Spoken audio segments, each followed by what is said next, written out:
The night everything changed wasn't just any night. It was my mother-in-law's birthday dinner.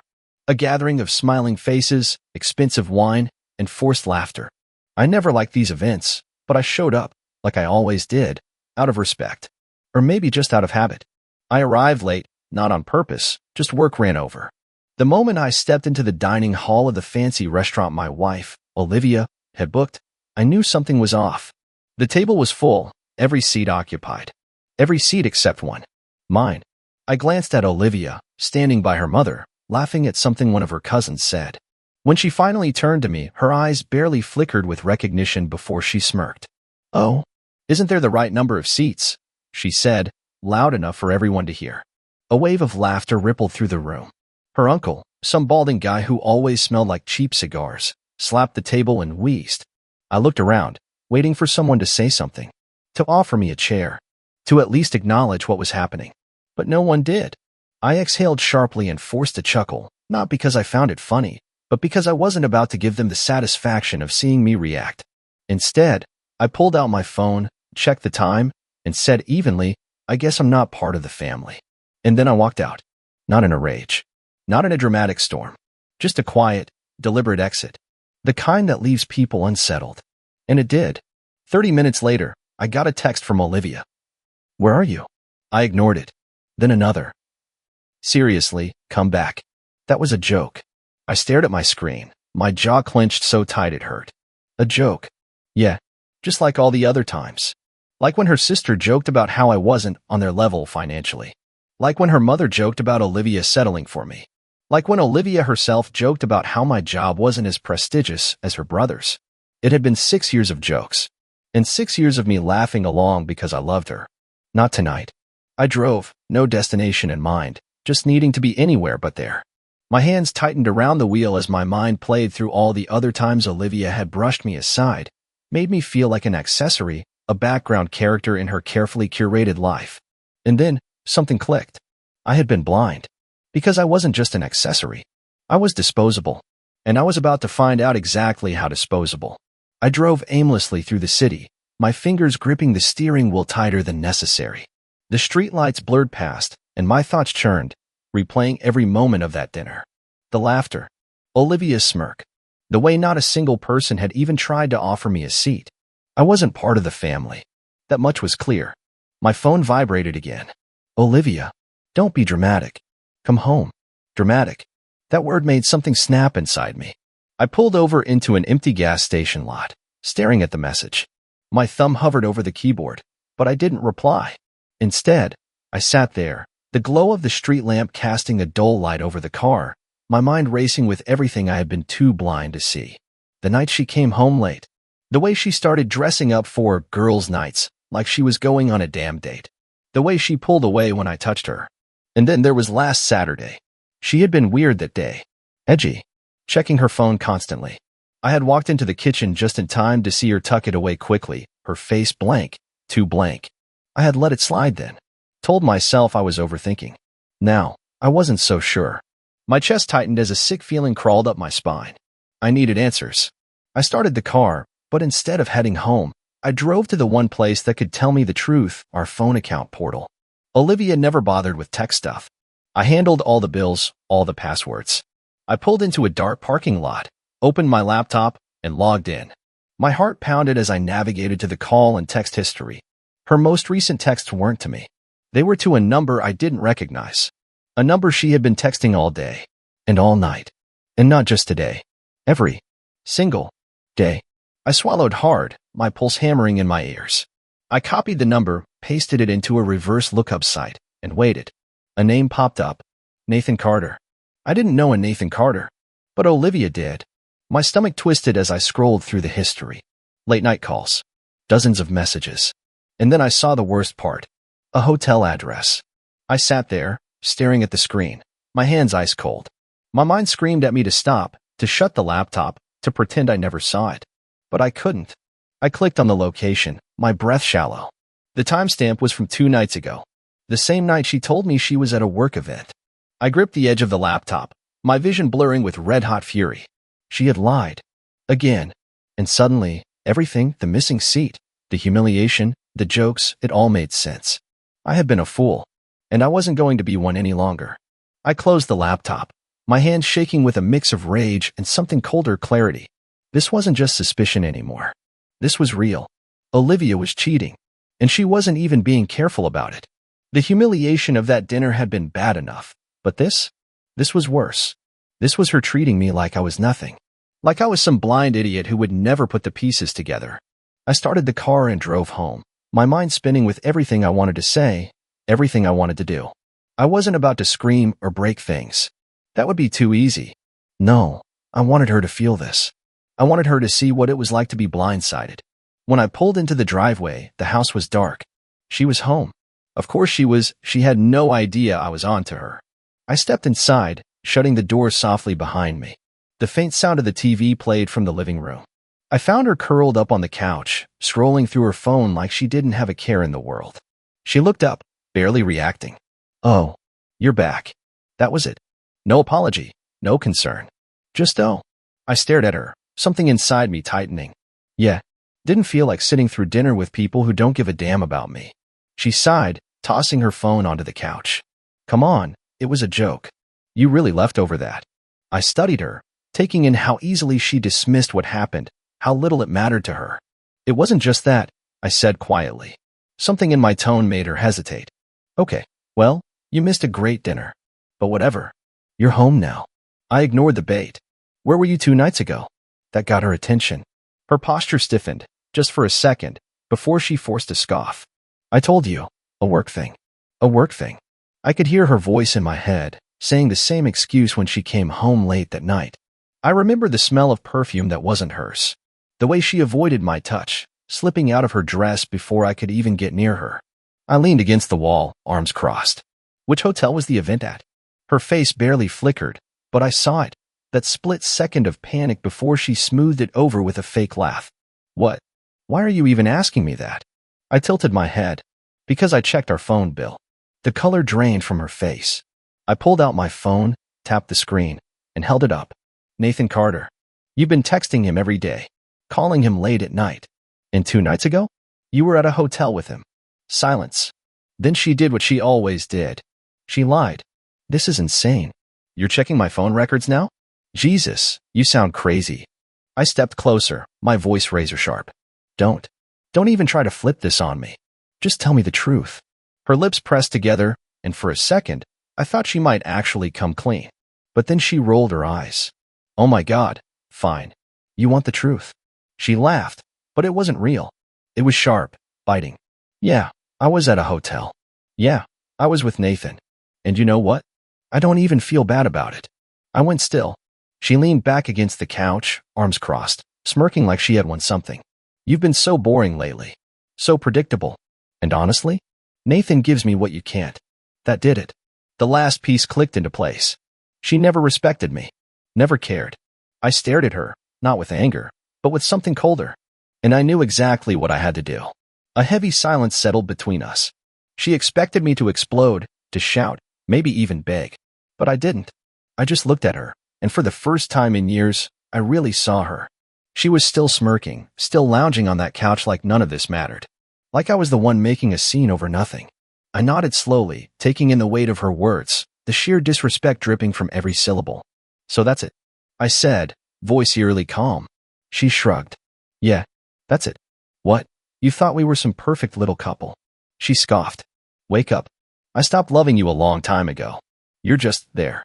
Something inside me went dead. I didn't even feel rage anymore. Just clarity. I turned, walking toward our bedroom.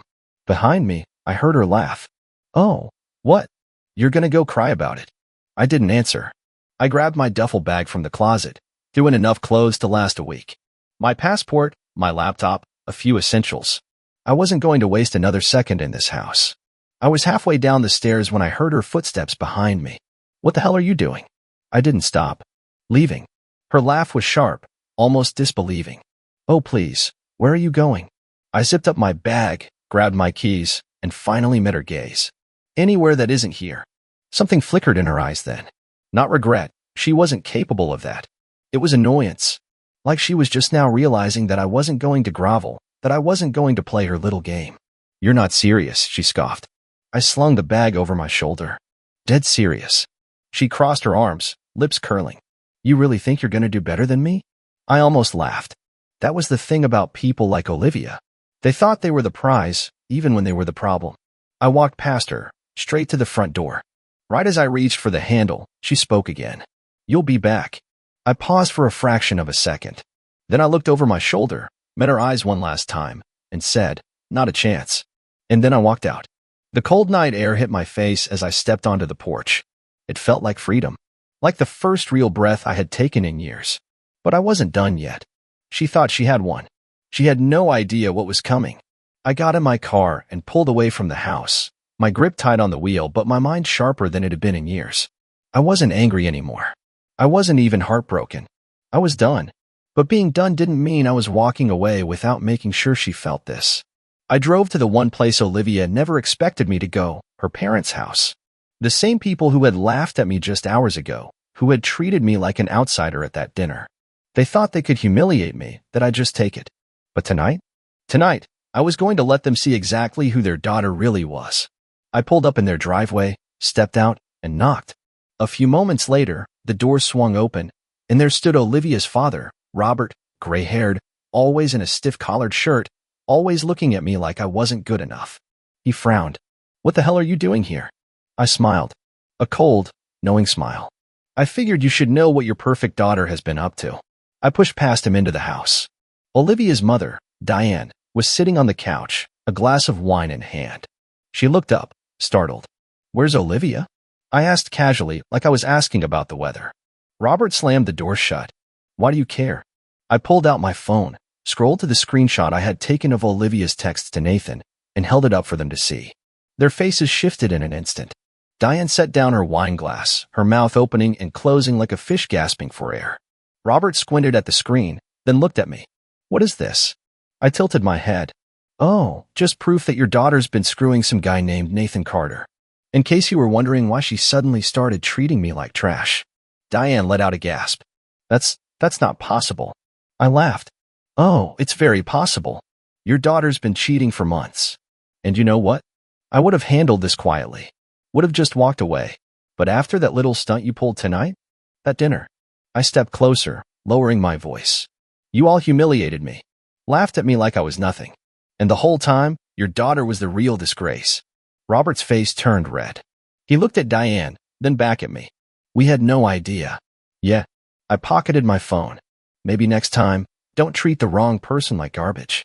I turned on my heel and walked out, leaving them standing there, stunned. As I got back in my car, my phone buzzed. A text from Olivia. What the hell did you just do? I smirked. Payback. I didn't respond to Olivia's text. I wanted her to sit with it, let the panic sink in.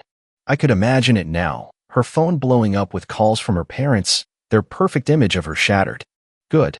I wasn't done yet. I drove back into the city, straight to a hotel. Not the kind Olivia snuck around in, but a real hotel, one where I could get a room, a stiff drink, and some much-needed silence. As I checked in, I felt something I hadn't in a long time. Control. The second I got to my room, I pulled out my phone again. There was one more call I needed to make. Nathan Carter. I had no idea what kind of guy he was.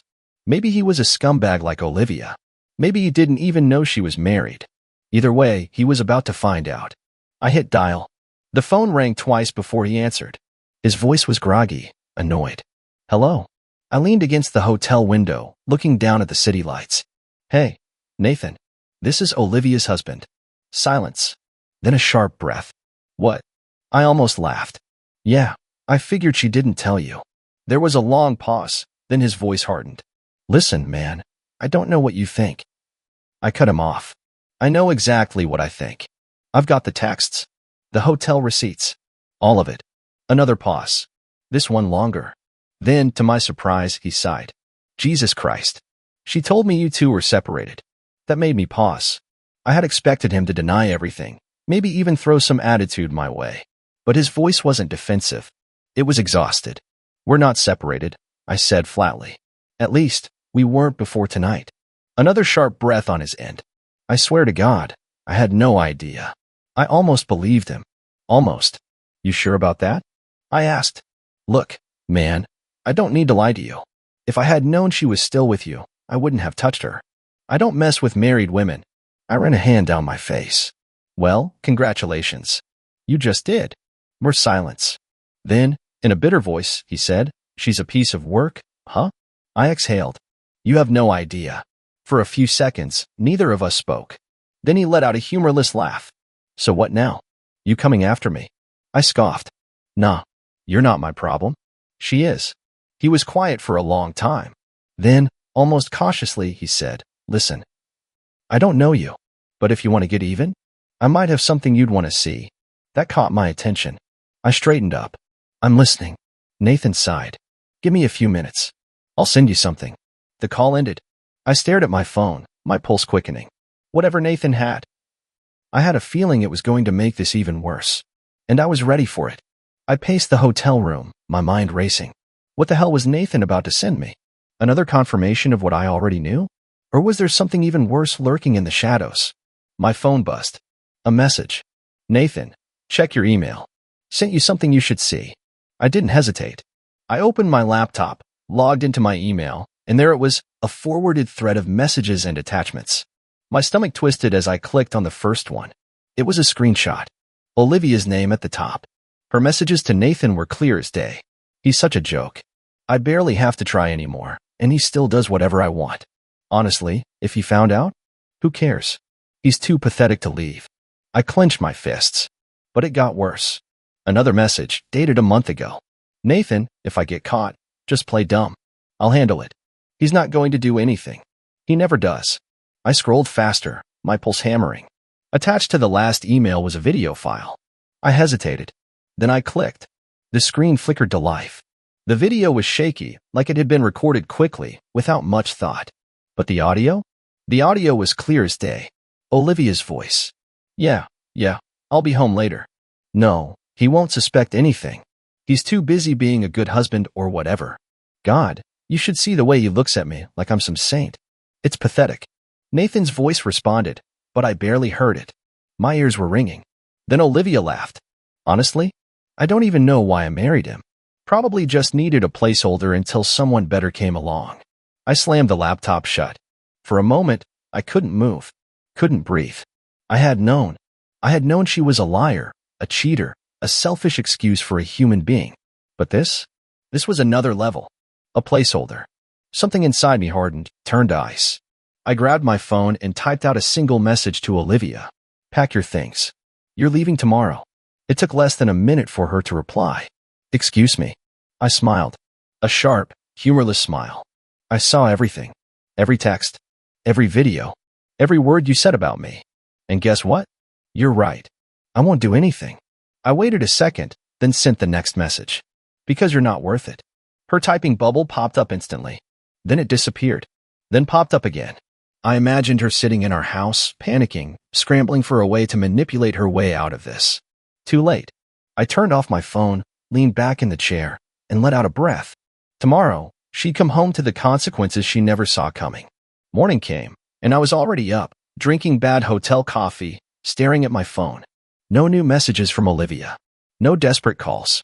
She was planning something. I knew her too well. I checked out of the hotel, got in my car, and drove home. The moment I pulled into the driveway, I saw her car parked where it always was, like nothing had changed. But everything had. I stepped inside, and there she was, standing in the living room, arms crossed, ready for battle. So, you think you can just kick me out? She sneered. I shut the door behind me. I don't think. I know. She let out a sharp laugh, shaking her head. You're being ridiculous. You don't get to just throw me out of my house. I smirked. Our house. And actually, yeah, I do. Because I already called a lawyer. That shut her up. For a second, at least. Her eyes narrowed, calculating. You wouldn't. I pulled my phone from my pocket, scrolled to the email from the lawyer's office, and held it up. Filed this morning. Her face twisted with something ugly, anger, desperation, maybe even fear. You're a pathetic little man. You know that? I shrugged. Maybe. But at least I'm not a lying, cheating, backstabbing. Spare me the dramatics. She rolled her eyes, but her voice wasn't as steady as before. You think you're going to be some big winner in this? You're nothing without me. I laughed.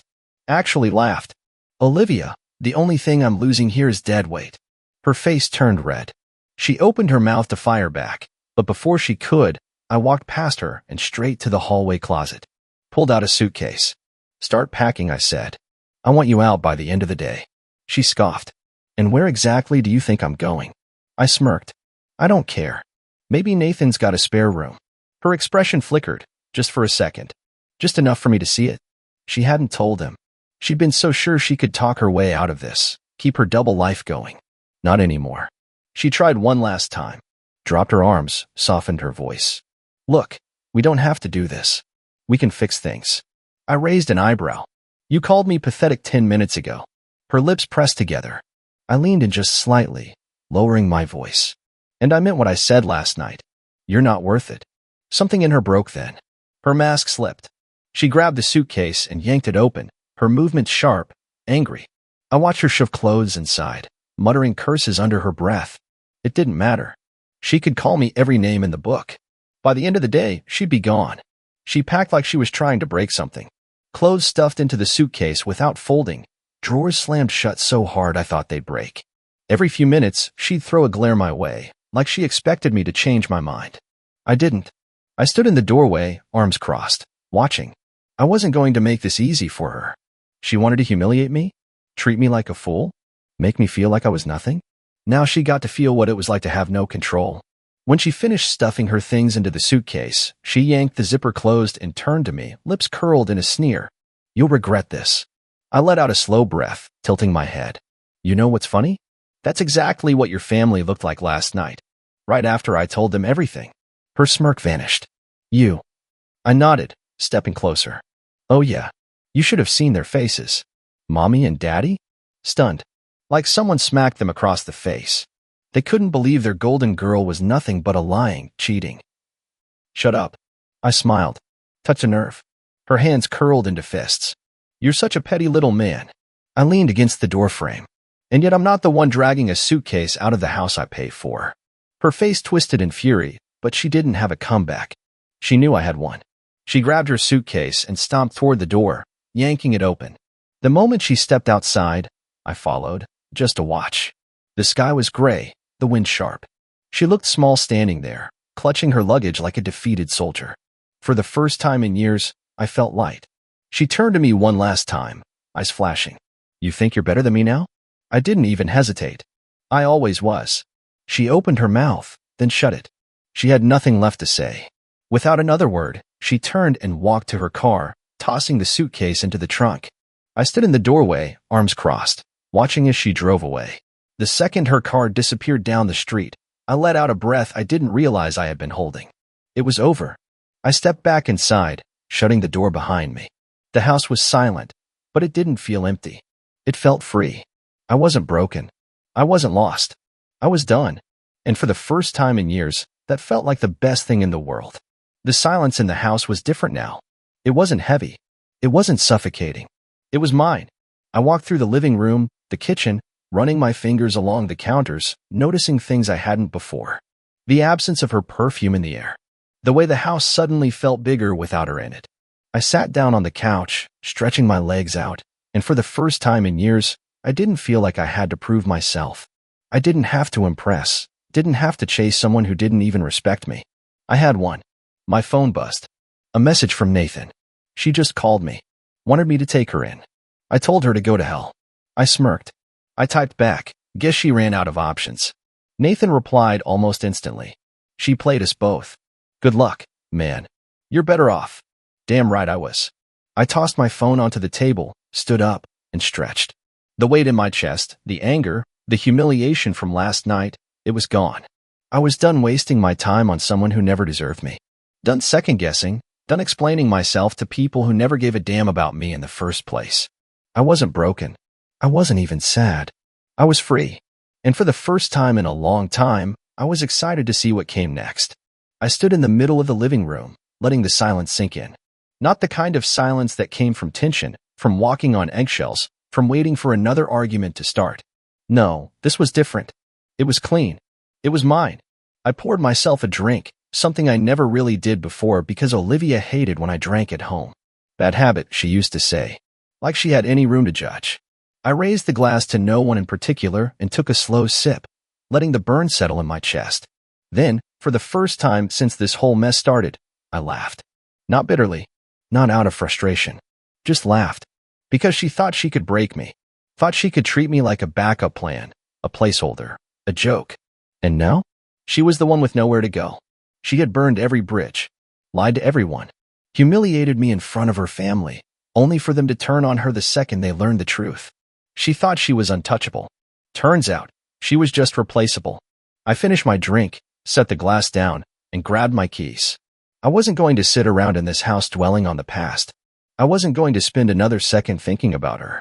I had wasted enough time on Olivia. It was time to start living for me. I stepped outside, inhaling the crisp evening air. The sky was painted with streaks of orange and pink, like the universe was closing one chapter and opening another just for me. I locked the door behind me, smiled to myself, and walked away without looking back.